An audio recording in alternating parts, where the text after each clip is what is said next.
Hospitais são vistos como lugares destinados a salvar vidas, registrar histórias e manter evidências claras de cada passo dado dentro de seus corredores. Entretanto, quando a escuridão se instala entre paredes que deveriam representar segurança, qualquer falha, ruído ou lacuna de registro deixa de ser um simples erro administrativo e assume a forma de algo inquietante. No Hospital Colina dos Cedros, uma instituição de médio porte com reputação local, aparentemente sólida e funcionamento ininterrupto, existe um episódio que jamais foi oficialmente documentado, embora tenha marcado profundamente aqueles que tiveram contato direto com ele. Não há boletins públicos, não há investigações oficiais e nenhuma menção em comunicados internos. Ainda assim, fragmentos desse acontecimento sobreviveram, preservados por quem testemunhou o que não deveria ter sido visto e, principalmente, o que não deveria ter sido apagado. Ao longo de uma madrugada comum de plantão, onde rotinas repetitivas costumam ocupar o tempo de trabalho, uma anomalia começou a se formar de maneira silenciosa. Nenhum alarme disparou, nenhuma ocorrência grave foi registrada nos primeiros instantes. Mas à medida que as horas avançaram, a sensação de normalidade foi substituída por inquietação crescente. Um paciente havia sido devidamente recebido, identificado e medicado segundo protocolos padrões. Entrou no hospital seguindo todas as exigências formais, com registros digitais, pulseira de identificação e acompanhamento profissional. No entanto, pouco tempo depois, sinais de inconsistência começaram a surgir. E gradualmente, elementos essenciais da existência dessa pessoa dentro do hospital começaram a desaparecer.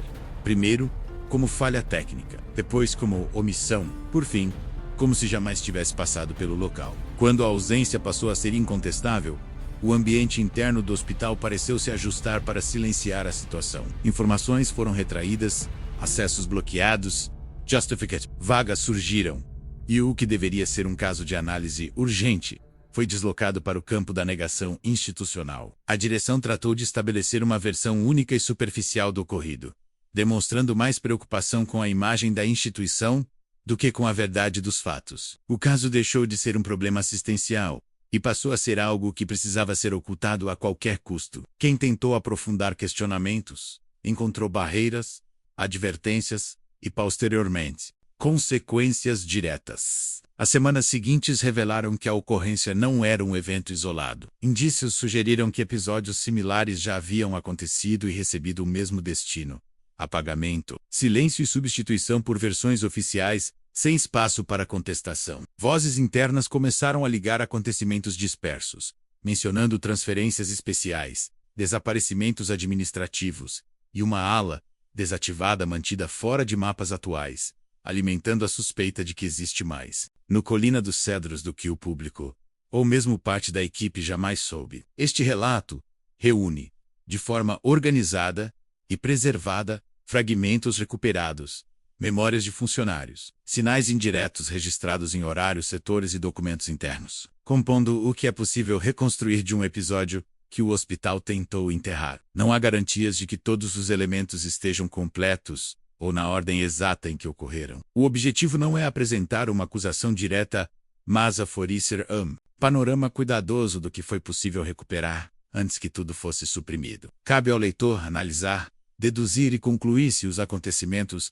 refletem mero erro administrativo ou algo conduzido sob propósito, controle e silêncio intencional. A madrugada do caso, que se tornaria o mais incômodo na história silenciosa do Hospital Colina dos Cedros, começou como tantas outras, marcada pelo ritmo habitual de atendimentos moderados, rotinas repetitivas e pelo cansaço comum das equipes que atravessam a noite. Entre avaliações clínicas, medicações de rotina e movimentações discretas dos poucos pacientes em observação, nada indicava que algo extraordinário estava prestes a se desenrolar. O cenário inicial era o de funcionamento normal, pautado por tarefas que já haviam se tornado automáticas para profissionais experientes. Nesse contexto de aparente estabilidade, a chegada de um novo paciente não causou alarme. Tratava-se de um indivíduo adulto, sem sinais aparentes de gravidade, urgente, que buscava atendimento voluntário para um quadro inicial de exaustão e ansiedade. Ele foi recebido no setor de triagem, passou pelos procedimentos formais e foi encaminhado para a ala de observação, sendo registrado com pulseira hospitalar e inclusão imediata no sistema eletrônico. utilizado para gerenciamento de pacientes. A ficha digital continha dados de identificação, horário de entrada, setor responsável e o protocolo de medicação administrado. Até aqui, tudo seguia estritamente dentro do padrão institucional. A ausência de intercorrências contribuiu para um clima de normalidade, permitindo que a equipe distribuísse a atenção entre outros casos da noite, por volta do horário que antecede o silêncio mais profundo da madrugada. Quando o hospital costuma alcançar o período de menor atividade, a situação sofreu sua primeira alteração sutil, facilmente confundida com uma falha simples de sistema. O sistema eletrônico utilizado para controle interno apresentou leve instabilidade, impedindo consultas rápidas e ocasionando pequenos atrasos para atualização de dados. Essas falhas, frequentes em sistemas hospitalares antigos, raramente despertavam qualquer preocupação, sobretudo em turnos noturnos, onde o suporte técnico não está à disposição. Ainda assim, a indisponibilidade coincidiu com a ausência momentânea de um registro específico. E embora a equipe tenha interpretado inicialmente como mais uma oscilação do sistema, a falta de informação relacionada justamente ao paciente requemotêndido plantou a primeira semente de inquietação. O tempo avançou, e ao retornar à estação para prosseguir com as anotações, o profissional percebeu que não se tratava de um erro temporário. A tentativa de acessar o prontuário do paciente resultou em retorno negativo, como se o registro não existisse. A situação contrariava o procedimento padrão, já que o sistema preserva rastros de alterações e registros anteriores, mesmo quando há exclusões ou correções.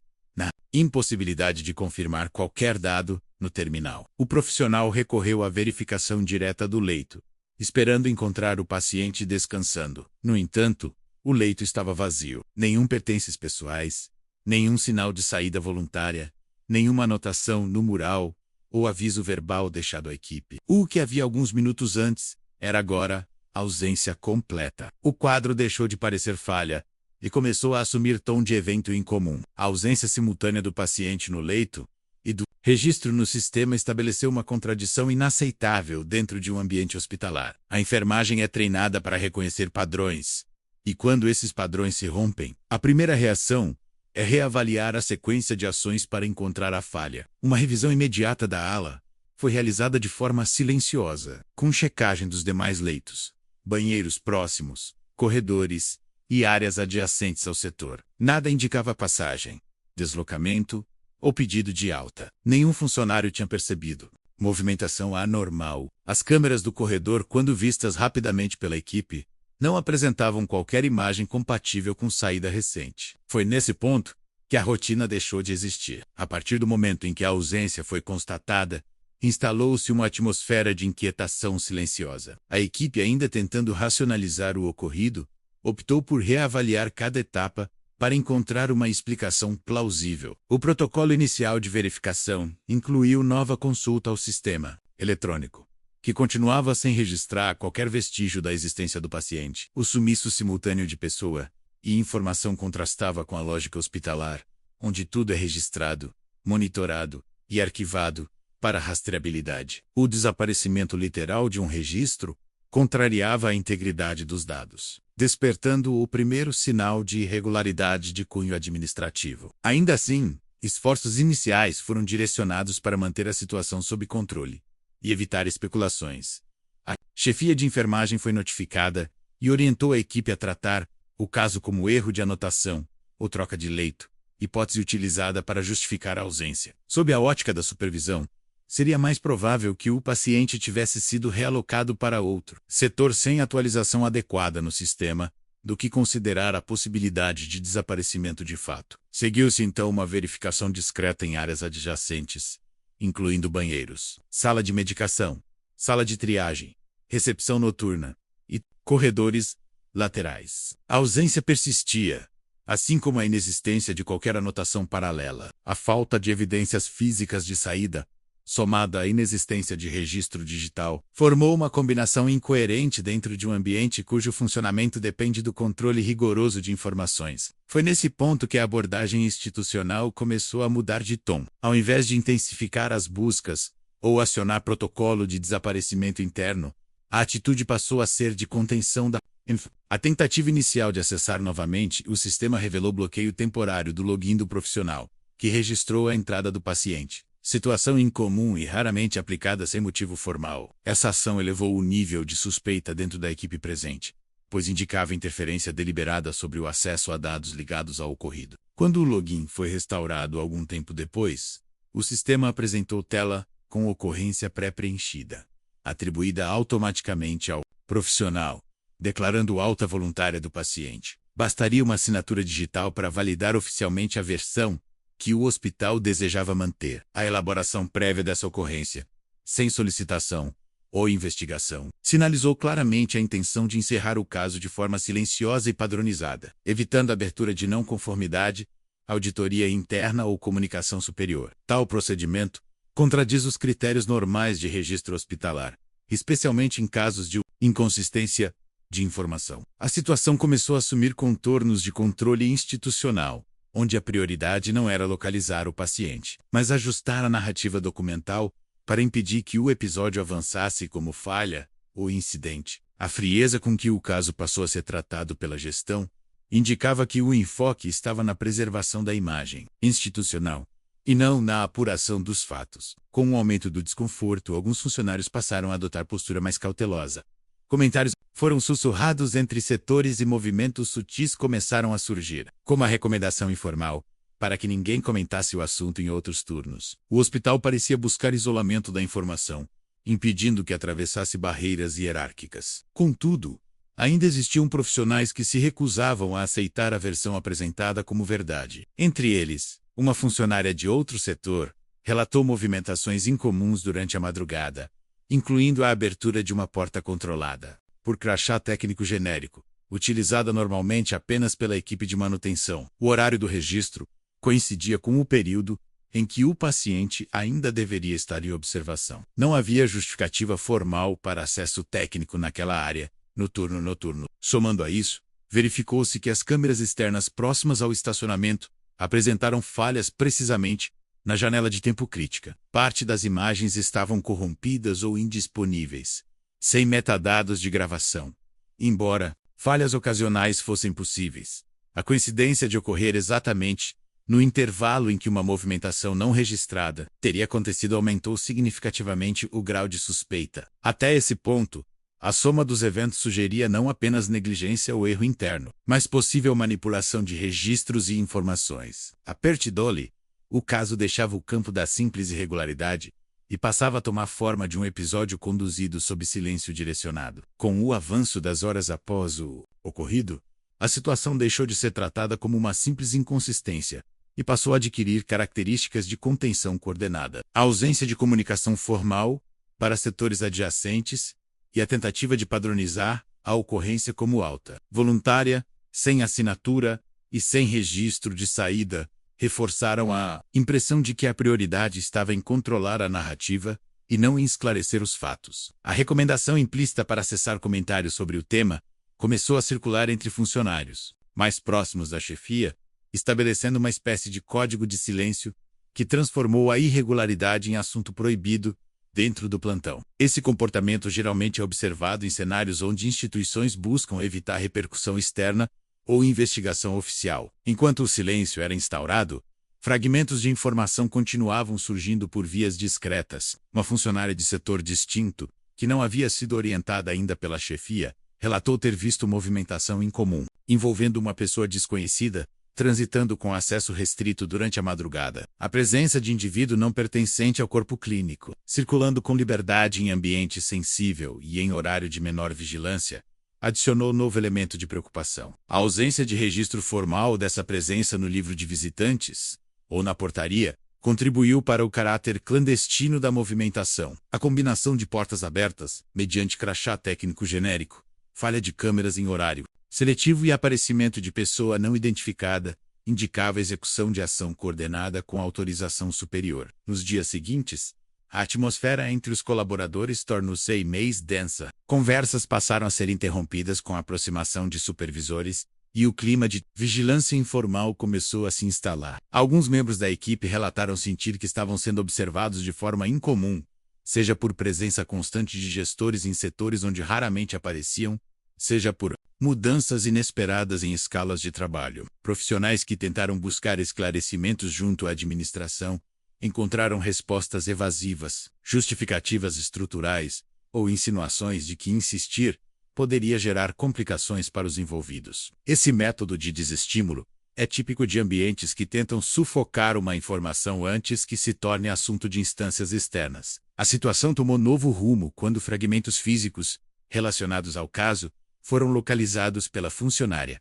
que auxiliou a preservar informações. Entre materiais descartados, foi encontrada metade de uma etiqueta térmica contendo o trecho final do nome Moraes, correspondente ao paciente cujo registro havia sido apagado. O fragmento estava parcialmente oculto, em local improvável para descarte casual, sugerindo que a remoção da pulseira não foi resultado de descuido, mas de tentativa deliberada de eliminação de prova. Além disso, foi recuperado um pequeno extrato de auditoria da impressora de pulseiras, contendo a linha de impressão referente ao nome, e Moraes, e ao leito, OB06, confirmando documentalmente que o paciente esteve registrado no sistema naquela madrugada. Essas evidências físicas contradiziam a narrativa oficial e demonstravam a existência do paciente dentro do hospital. A relevância desses fragmentos era clara. Mesmo que sistemas fossem alterados, manipulados ou apagados, rastros físicos preservavam a verdade original. A partir desse momento, a irregularidade ganhou peso além do âmbito hospitalar. Comprovava-se que o paciente havia sido formalmente admitido e que seus registros foram removidos após sua ausência física ser notada. A existência de prova física enfraquecia a versão institucional. Ainda assim, ao invés de iniciar a auditoria, o hospital adotou postura de afastamento dos envolvidos. O técnico responsável pela admissão foi retirado de escala sob justificativa de conduta conflituosa e, posteriormente, desligado de acesso à intranet. Apagamento de seu login do sistema reforçou a tentativa de neutralizar envolvidos diretos, eliminando meios de defesa ou consulta de registros que pudessem comprometer a versão oficial. Nesse estágio, a combinação entre eliminação digital, isolamento do profissional diretamente envolvido, desaparecimento físico de paciente e manutenção de silêncio administrativo posicionava o caso fora da esfera de falhas comuns. O que inicialmente poderia ser interpretado como erro, tornou-se, diante das evidências, um caso de supressão de informações com atuação direta para neutralizar qualquer possibilidade de contestação interna. Restava claro que o hospital não tinha interesse em recuperar o paciente, localizar responsáveis ou rever processos, e sim, em impedir que a informação ultrapassasse limites internos. Com o afastamento dos profissionais diretamente ligados ao caso e o reforço do silêncio institucional, a história começou a se distorcer entre aqueles que ainda ousavam comentar. Porém, foi nesse período de incerteza que um padrão começou a emergir, por meio de relatos fragmentados de colaboradores de setores diferentes. Alguns mencionaram já ter ouvido em ocasiões anteriores sobre situações classificadas informalmente como transferências especiais. Esses relatos não constavam em nenhum documento oficial e sempre surgiam em conversas reservadas, tratadas como rumores difíceis de confirmar. Contudo, a recorrência do termo apontava para a possibilidade de um procedimento extraoficial repetitivo, aplicado a determinados pacientes sob circunstâncias específicas. A ausência de documentação sobre tais transferências levantava suspeitas acerca da real natureza desses deslocamentos. A comparação entre casos anteriores e a ocorrência recente revelou similaridades alarmantes. Funcionários antigos lembravam de pacientes que, assim como no caso recente, chegaram ao hospital sem acompanhantes, foram admitidos com um quadro clínico aparentemente simples e, após algumas horas, desapareceram sem registro claro de saída. Em todos esses episódios, os prontuários teriam enfrentado inconsistências, sumiços repentinos ou substituições por relatórios breves que encerravam o caso sem detalhes. Além disso, funcionários que questionaram tais situações foram transferidos de setor, advertidos ou optaram por pedir desligamento sem dar explicações públicas. A repetição desse padrão de apagamento documental e substituição de versões reforçava a hipótese de que os desaparecimentos eram parte de uma prática continuada, e não um incidente isolado. A existência de uma ala desativada no Bloco C começou a ganhar relevância dentro das hipóteses levantadas. Oficialmente apresentada como área interditada por problemas estruturais e falta de demanda. Essa ala não constava nos mapas atualizados do hospital, e não era incluída nos treinamentos de evacuação ou nos planos de emergência. Entretanto, funcionários de vigilância noturna relatavam luzes acesas,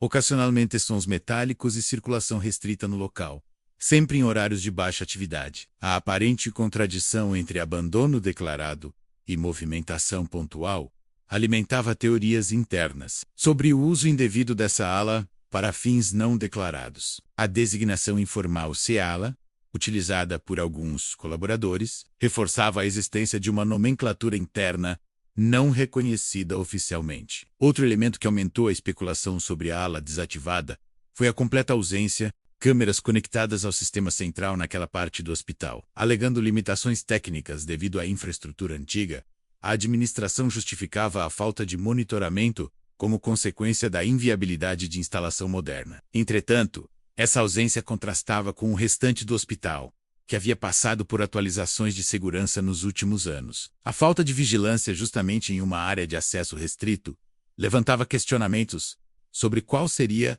o benefício institucional de manter esse espaço fora do alcance de registros visuais e auditorias normais. Em ambientes hospitalares, áreas inutilizadas tendem a receber controles mínimos para evitar invasões e acidentes. O oposto ocorreu na C-ala. Invisibilidade total. Enquanto isso, as provas físicas relacionadas ao caso foram preservadas de maneira improvisada, com receio de que fossem apreendidas ou destruídas caso permanecessem dentro do hospital. O envelope contendo fragmentos de evidências foi retirado da instituição e escondido em local inusitado para evitar rastreamento. A escolha de um assento de transporte público, em ônibus de linha comum, visava dificultar a associação entre o material e o profissional que a salvou. A estratégia demonstrava não apenas medo de represálias, mas consciência de que a gravidade do ocorrido ultrapassava os limites da instituição, podendo exigir divulgação externa, caso o apagamento continuasse. A intenção de manter as provas deslocadas do ambiente hospitalar representou um ato de resistência silenciosa contra a tentativa de supressão. Contudo, a situação tomou um rumo inesperado quando, posteriormente, o envelope reapareceu em posse do ex-funcionário, agora mais volumoso. Não houve explicação clara sobre como o material o encontrou novamente, mas o conteúdo adicional trouxe um novo elemento decisivo: um mapa feito à mão do Hospital Colina dos Cedros, marcando pontos específicos relacionados à possível rota utilizada para a remoção de PCM. Os 3 locais indicados eram a Sala 7 do subsolo, o arquivo mortuário e a ala desativada menos bloco código A. A anotação escrita no rodapé do mapa reforçava o caráter recorrente do fenômeno. Não foi o primeiro. Não será o último. Não volte sozinho. Essa mensagem indicava que alguém interno, ou com conhecimento minucioso da dinâmica hospitalar, estava ciente da sequência dos eventos e tentava alertar os envolvidos, mantendo-se anônimo. A reaparição do envelope com conteúdo ampliado alterou drasticamente a compreensão da situação. A existência de um mapa detalhado, mesmo que desenhado à mão, sugeria conhecimento interno estruturado sobre locais específicos do hospital, utilizados para fins não declarados. A inclusão da anotação recomendando que ninguém retornasse sozinho demonstrava não apenas alerta, mas consciência de risco direto ligado à exploração desses espaços. Embora não houvesse confirmação sobre a veracidade do mapa, a precisão dos pontos indicados coincidiu com relatos anteriores de movimentação em comum. A simples posse desse documento colocava seus detentores sob potencial vigilância e risco de retaliação, especialmente considerando a postura de contenção adotada pela administração após o desaparecimento do paciente. Apesar do clima de intimidação crescente, foi tomada a decisão de verificar os locais indicados no mapa,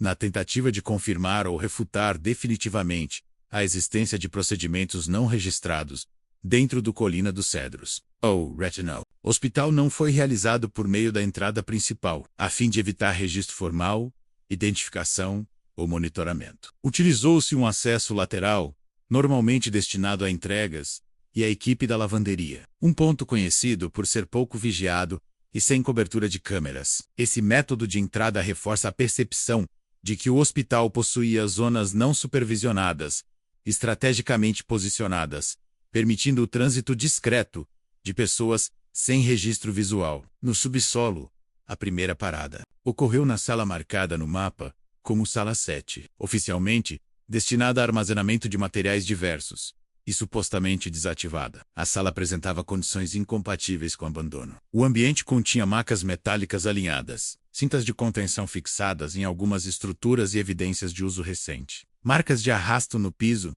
indicavam deslocamentos de peso significativo, e a disposição dos objetos sugeria preparo para procedimentos ou triagens, fora do circuito formal do hospitable. Uma placa quebrada encontrada no interior do ambiente continha parte da inscrição pré-transferência -seção 3, indicando que em algum momento, o local já fora identificado como etapa intermediária de deslocamento de pacientes, possivelmente antes de serem encaminhados a outro destino não documentado. A confirmação de que o espaço era utilizado para fins distintos dos declarados reforçou a suspeita de existência de um fluxo paralelo de atendimento ou triagem clandestina.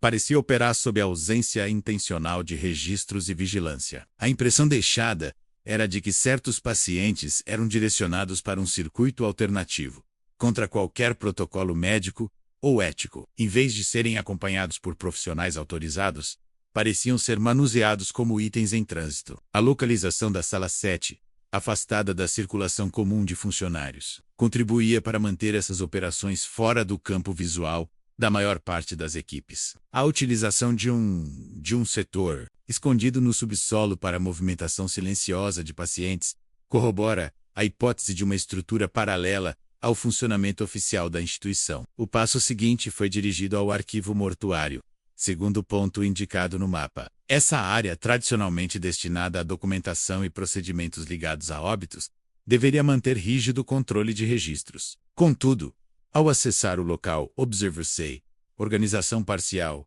e presença de documentos que aparentavam não seguir o padrão convencional de arquivamento, entre pastas e gavetas metálicas, foram identificadas fichas incompletas, ausentes de assinaturas médicas, laudos ou carimbos obrigatórios. Mais alarmante ainda, algumas fichas consistiam apenas de iniciais, datas vagas ou códigos, substituindo nomes completos. Essa prática viola padrões básicos de registro hospitalar e sugere ocultação deliberada da identidade de indivíduos, cujos casos foram encerrados sem transparência. A descoberta de uma pasta confidencial, intitulada Lista de Transferidos, reforçou a conexão com relatos anteriores de transferências especiais. A ausência de nomes completos e a substituição por iniciais, além do uso do termo C-ala como destino, consolidavam a suspeita de que a ala desativada do bloco C funcionava como ponto final de um processo extraoficial. A natureza desse arquivo não indicava um sistema formal, mas sim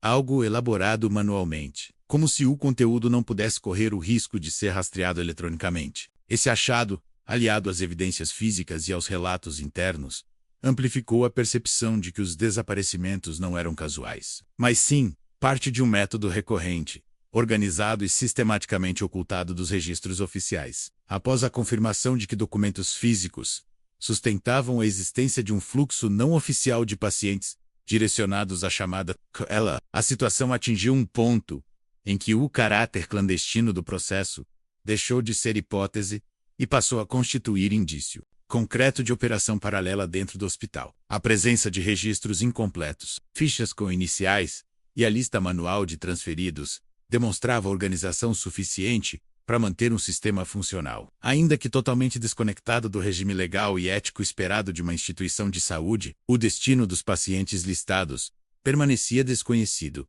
e o arquivamento informal desses documentos reforçava que não se tratava de erro, mas de ocultação deliberada. O peso da descoberta tornava o ambiente cada vez mais opressor, fazendo com que cada nova evidência fosse acompanhada por sensação crescente de vigilância. Ao tentar deixar o arquivo mortuário, foi percebida uma alteração inesperada. A porta utilizada para a entrada agora incontrovérsia e trancada por fora. O bloqueio não parecia acidental. A impressão imediata era de que alguém havia seguido os passos pelo interior do hospital e aguardado o momento em que o local estivesse ocupado para impedir a saída. Acompanhado da ausência de circulação de funcionários naquele horário setor, configurava risco real de retenção não autorizada dentro de uma área restrita. A possibilidade de confronto ou identificação iminente transformou a situação em urgência absoluta. Foi necessário buscar saída alternativa, em meio ao espaço pouco iluminado e repleto de móveis antigos e arquivos acumulados ao longo dos anos. Uma pequena janela basculante localizada na parte superior de uma das paredes foi identificada como ponto de fuga possível. Embora a abertura fosse estreita e elevada, A ausência de opções tornou o escape por esse meio a única alternativa viável. O improviso para empilhar caixas e móveis permitiu alcançar a janela, e com esforço físico considerável, foi possível atravessá-la para o lado externo. A saída emergiu para uma área pouco movimentada do pátio lateral do hospital, reforçando que o bloqueio da porta havia sido intencional e cuidadosamente planejado para evitar testemunhas. O EP eliminou dúvidas sobre o nível de risco associado à investigação. Não apenas informações estavam sendo suprimidas, mas também havia disposição para impedir fisicamente o avanço de qualquer tentativa de exposição do ocorrido. Após a fuga da área restrita, tornou-se evidente que retornar ao interior do hospital ou prosseguir com a investigação naquele momento poderia resultar em desfecho grave. A constatação de que alguém acompanhava a movimentação e tomou medidas para interrompê-la apontava para monitoramento direto. Com isso, surgiu a necessidade imediata de preservar a integridade pessoal e garantir que os achados não fossem perdidos ou confiscados. As evidências físicas e o mapa passaram a representar ameaça tanto para quem os possuía, quanto para a instituição que tentava suprimi-los. A ausência de segurança ou apoio externo aumentou a vulnerabilidade da situação, transformando o caso em possível disputa entre verdade e autopreservação. Nas horas seguintes ao escape comportamentos estranhos começaram a ocorrer fora do ambiente hospitalar. O ex-funcionário passou a receber mensagens curtas e anônimas, enviadas ao seu telefone pessoal, compostas por palavras de alerta ou advertência, indicando que atividades extracurriculares estavam sendo monitoradas. Essas mensagens reforçaram a percepção de que qualquer tentativa de divulgar ou denunciar o caso poderia resultar em represálias diretas. O clima de vigilância contínua indicava o alcance da operação e sugeria que o controle da informação extrapolava os limites físicos da instituição. Isso fez com que a exposição do caso fosse tratada com extrema cautela, evitando contato com autoridades ou imprensa, sem antes estabelecer formas seguras de resguardar provas. As circunstâncias transformaram o caso em algo maior do que a simples investigação de um desaparecimento. O conjunto de elementos encontrados, sistema paralelo, documentos manuais, sala de pré-transferência, ala desativada, bloqueio físico, monitoramento e mensagens de intimidação revelavam indícios de estrutura interna organizada para lidar com determinados indivíduos de forma invisível ao sistema oficial. A narrativa institucional passou a ser confrontada por um corpo silencioso de evidências que apontavam para atividade sistemática e oculta. Nesse estágio, a questão não era mais se o hospital havia cometido um erro, mas o que estava disposto a fazer para impedir que a verdade viesse à tona. O acúmulo de indícios transformou o caso, inicialmente percebido como falha isolada, em um quadro consistente de ocultação institucional. A sequência de acontecimentos revelou não apenas o desaparecimento de um paciente, mas a existência de um mecanismo paralelo capaz de apagar identidades, registros e rastros, mantendo certas ocorrências fora do circuito legal e administrativo. A soma dos elementos, prontuário removido sem log, falhas seletivas de câmeras, uso de crachá genérico, movimentação noturna sem registro, sala de pré-transferência ativa em subsolo, arquivos mortuários adulterados e presença de ala desativada fora de mapas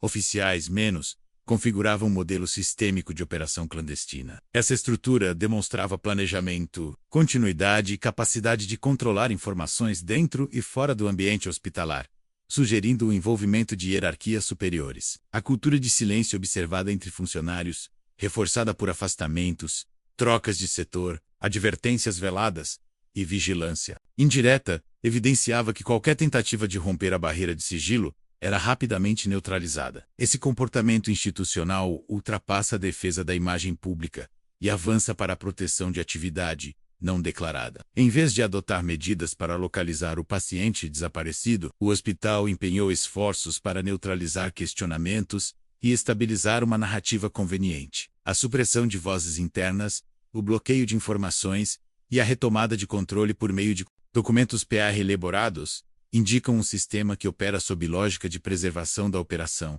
e não da verdade ou do cuidado médico. Com o passar do tempo, nenhum comunicado oficial foi emitido, nenhuma investigação formal foi aberta, e nenhuma autoridade externa foi acionada para apurar o caso. A ausência completa de movimentação legal reforçou o caráter clandestino do episódio. O hospital continuou funcionando normalmente, como se o ocorrido jamais tivesse existido. Nenhuma queixa pública surgiu, Nenhum familiar buscou o paciente. Nenhum registro civil foi atualizado. Esse silêncio absoluto alimentou a percepção de que os indivíduos selecionados para esse fluxo paralelo eram escolhidos, em parte por sua ausência de vínculos que pudessem gerar repercussões. Pessoas que entram sem acompanhamento, sem histórico acessível, sem contatos emergenciais, ou, como sugerem padrões emergentes, indivíduos considerados não reclamáveis. A partir da análise dos fragmentos coletados, entende-se que a chamada CEALA representaria mais do que um espaço físico desativado. Ela simbolizaria o ponto final de um processo planejado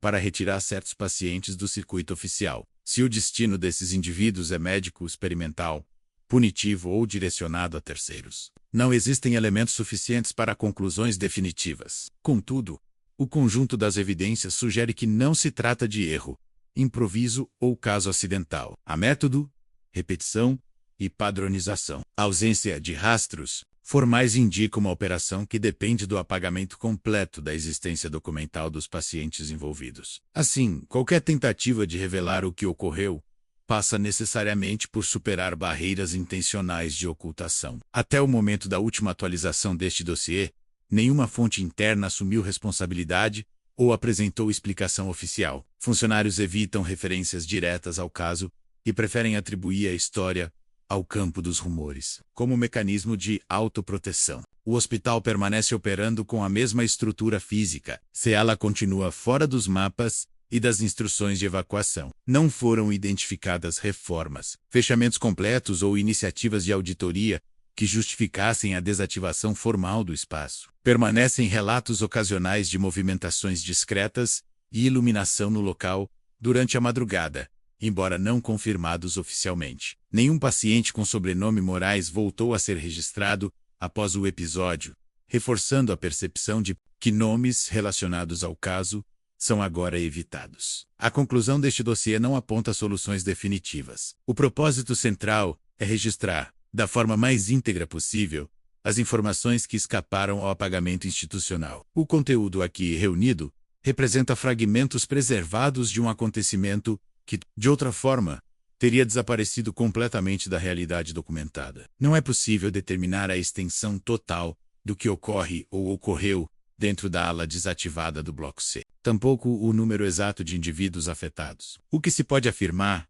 é que o silêncio do Hospital Colina dos Cedros não é um acaso, e sim parte fundamental do funcionamento de uma estrutura que opera à sombra da rotina clínica. Enquanto arquivos permanecerem ocultos, investigações forem abafadas e vozes internas forem silenciadas, casos como este continuarão a existir sem registro, mantendo um ciclo de invisibilidade humana e institucional.